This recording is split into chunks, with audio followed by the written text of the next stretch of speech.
Hello students, I hope you are doing well. Frogs के अपने discussion को आगे बढ़ाते हुए आज हम बात करने वाले हैं उसके रेस्पिरेशन सिस्टम की। रेस्पिरेशन के मामले में फ्रॉग्स को वरदान हासिल है। वो स्किन के थ्रू रेस्पायर कर सकते हैं, वो लंग्स के थ्रू रेस्पायर कर सकते हैं, वो बक्कल कैविटी के थ्रू रेस्पायर कर सकते हैं और तो और वो टेडपोल स्टेज में लंग जो इनके गिल्स होते हैं गिल्स के थ्रू रेस्पायर कर सकते हैं।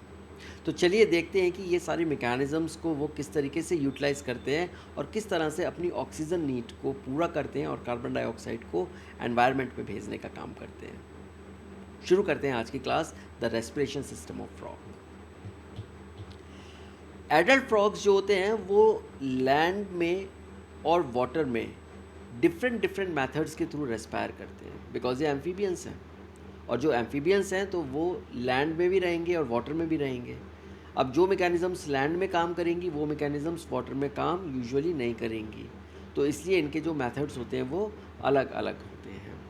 अगर हम बात करें पानी के अंदर तो ये क्यूटेनियस रेस्पिरेशन के थ्रू ऑक्सीजन को अंदर लेते हैं और कार्बन डाइऑक्साइड को बाहर निकालते हैं जो कि स्किन में होता है। तो वाटर में ये स्किन के थ्रू क्यूटेनियस रेस्पिरेशन करते हैं। और जब ये लैंड पर होते हैं तो ये जो बक्कोफेरेंजियल कैविटी जो होती है उसकी लाइनिंग के थ्रू ये रेस्पिरेशन करते हैं जिसको हम लोग बोलते हैं बक्कल रेस्पिरेशन। तो ये देखिए, ये माउथ कैविटी है, ये यहाँ पर रेस्पिरेशन करते हैं। और जो स्किन है, स्किन के थ्रू ये इन्होंने कर ही लिया यहाँ पर वाटर के अंदर। इसके अलावा ये लंग्स के थ्रू पल्मोनरी रेस्पिरेशन करते हैं, तो ये लंग्स हैं, लंग्स के थ्रू भी ये रेस्पायर करते हैं, तो इसको हम लोग बोलते हैं पल्मोनरी रेस्पिरेशन। और लैंड पे रहते हुए भी ये स्किन के थ्रू रेस्पायर कर सकते हैं, तो ये भी एक तरीके का क्यूटेनियस रेस्पिरेशन ही है, वही रेस्पिरेशन जो ये वाटर के अंदर करते हैं। तो इस तरीके से जो एडल्ट फ्रॉग्स होते हैं वो क्यूटेनियस रेस्पिरेशन करते हैं, बकल रेस्पिरेशन करते हैं और पल्मोनरी रेस्पिरेशन करते हैं। बट यहाँ ध्यान रहे, हम लोग यहाँ एडल्ट फ्रॉग्स की बात कर रहे हैं, टैडपोल की हम लास्ट में बात करेंगे। तो सबसे पहले हम देखते हैं स्किन रेस्पिरेशन कैसे करते हैं ये। तो आप देखेंगे कि ये जो इनकी स्किन है वो बहुत ही एक्सटेंसिवली वेस्कुलराइज्ड है। इसका मतलब इनके अंदर जो ब्लड वेसल्स हैं, आर्टरीज और वेन्स, वो हाईली वेस्कुलराइज्ड होती है। और जो इनकी स्किन होती है वो थिन होती है, मॉइस्ट होती है। और वेस्कुलराइज तो मैंने आपको बता ही दिया। तो होता क्या है कि यहाँ पर इस बहुत ही मॉइस्ट और थिन होने की वजह से और हाईली वेस्कुलराइज्ड होने की वजह से ये आराम से ऑक्सीजन और कार्बन डाइऑक्साइड का एक्सचेंज कर सकते हैं। अब ये कैसे करते हैं, यहाँ देखेंगे तो जो म्यूकस ग्लैंड्स होती हैं वो म्यूकस ग्लैंड्स स्किन की जो ऊपर की सरफेस होती है उसको मॉइस्ट रखती हैं।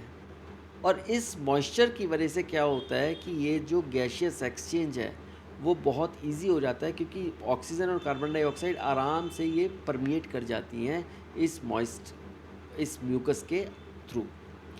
अब जो ऑक्सीजन है वो धीरे से डिफ्यूज़ करती है मॉइस्चर के थ्रू और सीधे स्किन के अंदर जाती है, और वहाँ पर ये जो वेस्कुलराइज्ड है बिकॉज स्किन हाईली, ये ब्लड वेसल्स के अंदर चली जाती है। तो चाहे वो वाटर है या वो मॉइस्ट एयर है, वहाँ से ऑक्सीजन बहुत ही इजीली ये स्किन के थ्रू अंदर ब्लड वेसल्स में चली जाती है। और जो कार्बन डाइऑक्साइड है वो भी आराम से, बिकॉज ये थिन है और मॉइस्ट है स्किन, इसके थ्रू ये बाहर चली जाती है। तो इस तरीके से अगर हम इसका क्रॉस सेक्शन देखते हैं कि बहुत एनलार्ज्ड है, तो ये ऊपर की मॉइस्ट स्किन है, इसके बाद ये नीचे की पतली सी लेयर है जिसको हम लोग एपिडर्मिस बोलते हैं, ये बहुत थिन होती है और ये भी मॉइस्ट है। यहाँ पर आप देखेंगे ये डर्मिस है जो कि कैपिलरीज से रिच है, और ये जो हैं ये इसके म्यूकस ग्लैंड्स हैं, और ये म्यूकस ग्लैंड्स इस म्यूकस को सिक्रीट करते रहते हैं। तो ये ऑक्सीजन है, ये एयर और वाटर से इस मॉइस्चर के थ्रू, ये मॉइस्ट स्किन के थ्रू ये स्किन के अंदर परमिएट हो जाती है। और बिकॉज यहाँ पर बहुत हाई नेटवर्क होता है, एक्सटेंसिव नेटवर्क होता है ब्लड कैपिलरीज का, ये सीधे ब्लड के अंदर चली जाती है और ऐसे ही कार्बन डाइऑक्साइड भी बाहर निकल जाती है। अब ये जो डिफ्यूजन हो रहा है, ये डिफ्यूजन हो रहा है ऑक्सीजन और कार्बन डाइऑक्साइड का। तो बेसिकली बिकॉज कॉन्सेंट्रेशन ऑक्सीजन की बाहर ज़्यादा है और यहाँ पर कम है, तो oxygen high concentration to low concentration काम करेगी और ये सीधे ब्लड में चली जाएगी।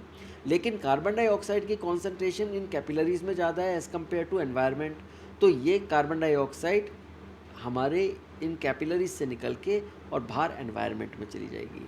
तो इस तरीके का जो ये रेस्पिरेशन है, इसको हम लोग क्यूटेनियस रेस्पिरेशन कहते हैं। ये लैंड में मॉइस्ट एयर के थ्रू होता है, और जब ये वाटर में जाता है तो वाटर में डिज़ोल्व ऑक्सीजन के थ्रू ये स्किन के थ्रू रेस्पायर करता है। तो ये था इसका पहला मेथड। अब हम देखें तो जब एस्टाइवेशन और हाइबरनेशन होता है, यानी विंटर स्लीप और समर स्लीप होती है, उस वक्त भी ये बिकॉज इनकी मेटाबॉलिक एक्टिविटीज़ बहुत लो होती है, तो ये बहुत धीरे धीरे रेस्पायर करते हैं स्किन के थ्रू। और बिकॉज एस्टाइवेशन और हाइबरनेशन में आसपास की जो सॉइल होती है वो भी मॉइस्ट होती है, तो उस मॉइस्चर की वजह से जो ऑक्सीजन का जो एक्सचेंज होता है वो होता है, और साथ में बहुत कम होता है, क्योंकि इनके अंदर मेटाबॉलिक जो एक्टिविटी होती है वो बेहद कम हो जाती है। तो एस्टाइवेशन और हाइबरनेशन में भी ये क्यूटेनियस रेस्पिरेशन का यूज़ करते हैं। अब बकल रेस्पिरेशन की अगर हम बात करें तो इनके एक्सटर्नल लेयर्स या नॉस्ट्रल्स होते हैं, ये इनकी बक्कोफेरेंजियल मेम्ब्रेन होती है, ये भी बहुत वेस्कुलर होती है, बहुत रिच होती है ये ब्लड वेसल्स में, और ये कैपिलरीज हैं यहाँ पर। और इस पूरे रेस्पिरेशन में, बकल रेस्पिरेशन में, बिकॉज ये लाइनिंग है आप देख सकते हैं यहाँ पर, ये जो ग्लॉटिस पार्ट है, ये ग्लॉटिस हमेशा क्लोज्ड रहता है। So glottis remains closed as no air goes into lungs. ये बात आपको याद रखनी चाहिए कि बकल रेस्पिरेशन में किसी भी तरीके का एयर मूवमेंट लंग में नहीं होता, ये सिर्फ और सिर्फ इसकी बक्कल कैविटी के अंदर ही अंदर होता है। और यहाँ पर इस बक्कोफेरेंजियल मेम्ब्रेन में यहाँ एक्सटेंसिव नेटवर्क होने की वजह से ये जो एक्सटर्नल लेयर से यहाँ से ऑक्सीजन अंदर एंटर कर जाती है। अब वो कैसे करती है वो हम लोग देखते हैं। तो यहाँ पर माउथ इसका बंद है, राइट। अब माउथ तो इसका बंद है, ग्लॉटिस भी इसका बंद है, तो ये ग्लॉटिस है, हवा पीछे भी नहीं जाएगी, और माउथ भी इसका बंद है। तो अब ये एक तरीके का चेम्बर बन गया, क्लोज चैम्बर बन गया, जिसमें से एक ही ओपनिंग है, वो है इसके एक्सटर्नल लेयर्स की। तो अब हो क्या रहा है, जब यहाँ पर अगर आप देखेंगे इसका जो फ्लोर है, बक्कोफेरेंजियल फ्लोर, वो डिप्रेस्ड हो जाता है। जब वो डिप्रेस होगा तो क्या होगा, इसका वॉल्यूम बढ़ गया अंदर का, बक्कोफेरेंजियल कैविटी का। जब इसका वॉल्यूम बढ़ गया तो अंदर का जो एयर प्रेशर है वो कम हो गया। उस एयर प्रेशर के कम होने की वजह से क्या है, बाहर जो एनवायरनमेंट में एयर प्रेशर है वो ज़्यादा है, तो ये ऑक्सीजन रिच एयर इस नॉस्ट्रल के थ्रू अंदर आ जाएगी। और जब ये अंदर आएगी तो ऑक्सीजन है वो यहाँ पर बक्कोफेरेंजियल मेम्ब्रेन में, जो कि हाईली वेस्कुलर मेम्ब्रेन है, वो ऑक्सीजन चली जाएगी ब्लड वेसल्स के अंदर, और कार्बन डाइऑक्साइड है उसका डिफ्यूजन बाहर हो जाएगा, और वो बाहर बक्कोफेरेंजियल चेम्बर के अंदर चली जाएगी। अब क्या होगा, ये फ्लोर रेज कर देगा, उसको अप कर देगा। अप करने से क्या होगा, इसके चैम्बर का वॉल्यूम कम हो जाएगा। जब वॉल्यूम कम हो जाएगा तो एयर फोर्सफुली बाहर चली जाएगी। तो इस तरीके से कार्बन डाइऑक्साइड बाहर चली जाती है। तो याद रखिए, इस पूरे बकल रेस्पिरेशन में बक्कोफेरेंजियल मेम्ब्रेन के थ्रू ये ऑक्सीजन एक्सचेंज हो रहा है। दूसरी बात, इसका माउथ और इसका ग्लॉटिस दोनों क्लोज्ड हैं। तीसरी बात, इसके एक्सटर्नल लेयर्स ही केवल वो ओपनिंग है जहाँ से ऑक्सीजन अंदर और बाहर जा रही है। और चौथी बात, ये जो वॉल्यूम जो इसका चेंज हो रहा है बक्कोफेरेंजियल कैविटी का, वो इसके बक्कोफेरेंजियल फ्लोर के डिप्रेशन से और इसके रेज होने की वजह से ये मूवमेंट ऑल्टरनेट होता रहता है, और इस ऑल्टरनेट मूवमेंट की वजह से इसके अंदर और बाहर प्रेशर चेंज होता रहता है, जिसकी वजह से ये एयर है वो अंदर जाती है और कार्बन डाइऑक्साइड रिच एयर बाहर चली जाती है। तो ये था इसका बक्कल रेस्पिरेशन, जिसमें लंग्स का कोई यूज़ नहीं है, स्किन का कोई यूज़ नहीं है, सिर्फ और सिर्फ इसकी बक्कोफेरेंजियल कैविटी का यूज़ है। क्लियर हो गया ये? गुड। अब हम बात करेंगे लंग्स के बारे में। तो ये जो है ये पल्मोनरी रेस्पिरेशन होता है। ये आप देख सकते हैं यहाँ पर, ये लंग्स हैं, ये इंटैक्ट लंग है, और ये इसका थोड़ा सा ये दिखाने के लिए कट ओपन लंग है कि किस तरीके से इसके इनर वॉल में ये एल्वियोलाई होते हैं अंदर। ये इसकी पल्मोनरी वेन है, ये इसकी पल्मोनरी आर्टरी है, ये ग्लॉटिस है यहाँ पर, ओके। और यहाँ ये हायोइड प्लेट है, राइट। तो ये इस तरीके से ये लंग होता है। और यहाँ देखेंगे आप, ये इंटरफेस है इसका लंग का, तो बहुत ही ज़्यादा एक्सटेंसिव कैपिलरीज़ हैं यहाँ पर, और ये ऑक्सीजन और कार्बन डाइऑक्साइड का एक्सचेंज होता रहता है। तो यहाँ आप देखिए, ये भी जो एक्सचेंज हमारे अंदर हो रहा है, एग्जैक्टली वही चीज़ फ्रॉग के अंदर भी हो रही है। जो ऑक्सीजन है वो अंदर जा रही है और जो कार्बन डाइऑक्साइड है वो बाहर आ रही है, और ये सब डिफ्यूजन की वजह से हो रहा है क्योंकि यहाँ पर कॉन्सेंट्रेशन ग्रेडियंट बना हुआ है। ऑक्सीजन का कॉन्सेंट्रेशन ग्रेडियंट इन कैपिलरीज में कम है और कार्बन डाइऑक्साइड का कॉन्सेंट्रेशन ग्रेडियंट इन कैपिलरीज में ज़्यादा है।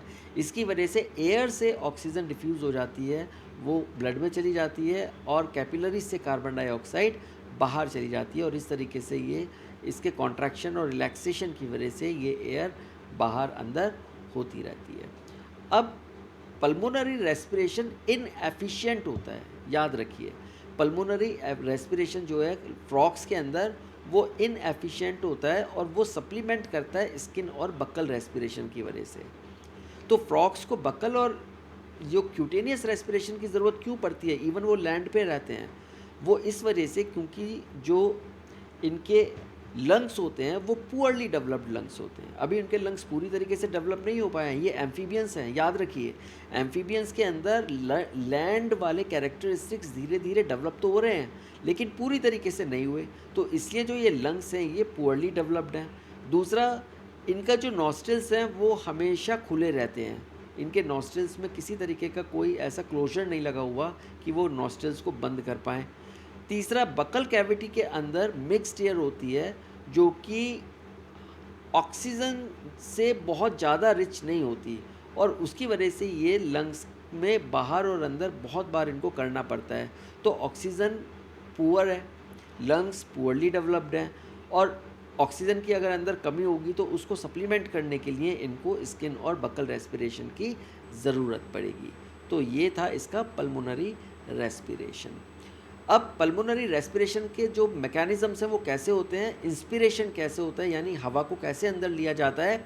आप यहाँ देखिए, इसके पहले स्टेप में नॉस्ट्रल्स इनके ओपन है, राइट, लेकिन ग्लॉटिस इनका क्लोज्ड है। अब ग्लॉटिस क्लोज्ड होने की वजह से क्या है कि यहाँ पर बक्कोफेरेंजियल कैविटी में यहाँ फ्रेश एयर नॉस्ट्रल के थ्रू आ सकती है। अब क्या करते हैं, ये बक्कल फ्लोर को लोअर कर देते हैं।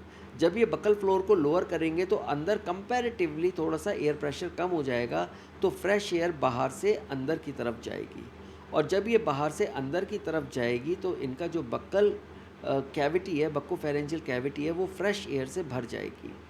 अब क्या होगा, यहाँ पर ये नॉस्ट्रल को क्लोज कर देते हैं और इस बक्कल फ्लोर को रेज कर देते हैं। तो अब नॉस्ट्रल भी क्लोज है और बक्कल फ्लोर भी रेज कर दिया। तो जैसे ही इन्होंने बक्कल फ्लोर को रेज किया, वो एयर बाहर तो जा नहीं सकती क्योंकि नॉस्ट्रल क्लोज हो गए, तो वो फोर्सफुली लंग्स के अंदर पुश हो जाती है और जो लंग्स हैं वो एयर से भर जाते हैं। तो इस तरीके से इनका जो इंस्पिरेशन है वो 2 स्टेप में होता है। पहले स्टेप में फ्रेश एयर बक्कोफेरेंजियल कैविटी में आती है, दूसरे स्टेप में वो एयर को फोर्सफुली लंग्स के अंदर डाला जाता है बक्कल फ्लोर को रेज करके और नॉस्ट्रल्स को बंद करके। क्लियर हो गया।